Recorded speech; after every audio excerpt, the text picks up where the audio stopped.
Hey, everybody. We are back at the annual Sacred Valley Spiritual and Metaphysical Fair. I am with Amchi Kunga. He is a traditional Tibetan medicine person, and I am absolutely thrilled to talk to him. And I actually have some personal issues that I'm probably going to talk to him about after the show, because you guys all know the crap kicking my body has taken over the last 47 years. But before we get to that, I am absolutely thrilled to meet you, sir. Can you explain to everybody what the traditional type of medicine is that you practice and where you got started? My name is Amchi Kunga, and Amchi means Tibetan water bath, and Kunga is my name. And I'm traditional Tibetan medicine practitioner, sick from generation from my family. And I learned from my father and grandpa. And traditional Tibetan medicine is one of three big Tibetan traditional medicine, traditional Chinese medicine, traditional Arabic medicine, traditional Tibetan medicine. Traditional Tibetan medicine is from 7th century. King Sanjay invited the physician from India, Nepal, Persia, Greek, Russia, China, like that's a mix. And now we are holding the traditional Tibetan medicine very much everything mixed. Before we have our religions called Suban, and they have native Tibetan medicine we had before the 7th century. After 7th century, our Australia and the Tibetan medicine is very mixed between traditional Ayurvedic and Chinese medicine. Okay. Mixed. So usually I would ask people where they got interested in this, but this is something you grew up with. Like, this has been in your family and in your culture for generations. So is it plants that you're working with mostly, or tinctures? Like, what is the healing process? We have some different healing processes. The healing process is which is the Tibetan medicine, the art, science, philosophy. So we healing have a mental healing and the physical. Mental healing is we just practice meditation and teach them acceptance and contentment, and then teach their mind become the medicine. Our medicine is not only just a piece of but herbs and minerals. So the mental medicine and the physical. The physical medicines we have the main things, herb and minerals. Okay. The herb, for example, different herbs, different.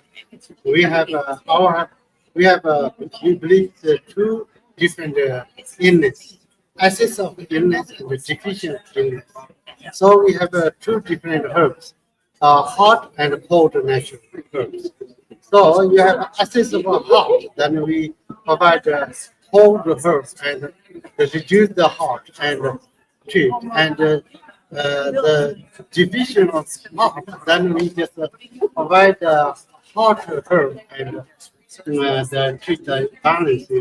We have two diseases, the unbalance. Some people say three diseases, access of disease, division of disorganized. But I don't think we don't need the disorganized. Access is disorganized. So I believe like two diseases. So two different herbs, but we use like 100,000 of different herbs. Heart have different heart, and cold have different kidney have a access the heart and the disease. Kidney have access of cold and the disease. Liver have access. We have 5 organs. And the main thing is that access, and we treat that. That is awesome, and definitely something I want to look into personally. Again, I'm going to say that I saw on your table you offer a healing bath. What is that? The herbal bath. The herbal bath. A herb bath. That's main ingredients we have. The five. That's leaf and roots, and there we just herbs bath. The dissolves from your herb, and we just taking the herbs inside out. Okay, when you're taking the bath outside in, through your herbs and heal your skin and your blood. So like it's actually sinking into the, Yeah, yeah. yeah. Taking a herb and then. Yeah. So if somebody were to attend a session with you, what does that look like? What would they expect if they were to come in and get treated by you? They're coming and they're coming to me and I check the pulse. The way I check pulse was to use this 3 fingers, air and bio. And then we have under the 2 fingers the assess of air, assess of plan, assess of bio, diffusion of bio, diffusion of the air. And then we have 5 organs we have divided under your fingers. And then I provide them that if we have a cleaning, we have a disease, access of the heat, then I provide a home herb and treat your kidney.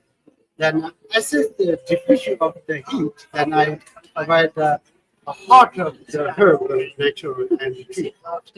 Then we check how many people have now low iron, and then we have how many people have blood, toxic blood. Then I use shilajit. Shilajit have 82 minerals. And the minerals to clean the yeah, that's actually. That is amazing. And where can people find you online if they're not here this weekend? Like, where would people reach out to you if they wanted to get your services? That's you can go online and www.amchikunga.com. AMCHIKUNGA. Amchikunga.com. You can find it. That is absolutely amazing. And I want to check out more of what you have because, like I said, I've had a lot of physical ailments in my life. I've been very hard on my poor vessel. But you came very highly recommended from Sonia because I guess you get very busy as an energy healer. And that it absolutely fascinates me. She just took level 2 Reiki with Sonia. So all of this type of stuff fascinates me. So like you said, this is 7th generation. Like, how does this get passed down? Like, do you go to school? Is it from your family or word of mouth? Or actually, I'm lucky. I do both. I've been training my father and uncle, and after school in India too. But my father, he learned from his father. His father learned from his father, like that. So this is the old traditions just handed down. Yes, just passed on. And I was age 19. I left Tibet and went to India, and just learned Buddhist philosophy and Tibetan medicine in such a quality. So for me, it's very important to learn philosophy because people, the mental illness is more dangerous than physical. I completely agree with that. If you're not right up here, you're probably not right in here. Exactly, yeah. Yeah. And also very helpful. I have over 200,000 patients in Canada. Still, I can go shows and not as crazy busy because I teach them how to be yourself. Teach yourself. I say I'm not an Uber driver. I'm a driver teacher. So I teach you how to drive. Then you don't have to call Uber. But if you're Uber driver the rest of your life, you have to drive them around. So for me, very important to teach people how to keep healthy yourself. I love that because that to me is the sign of a true healer. When you're teaching people to heal themselves beyond you, you're not in it just for the money. You're not in it just for the notoriety or the constant flow of patients in and out. You're doing it from a heart center. And that I really appreciate people that come at these modalities the way you are. So I really respect what you're doing here. So I appreciate that very much. I tried my best, and so many of my patients I see after 5 years, 3 years, 7 years, just a surprise there, and they come to they see me like 3 times like that, then they disappear because they can, once you can work on and on, then they don't need you. That's really.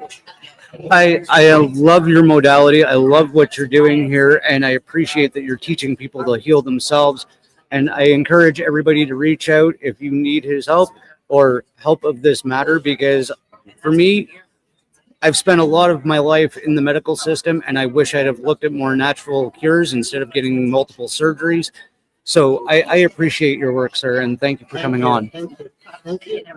Thank you. Very nice to meet you. Really nice. Is this being a pain in the butt?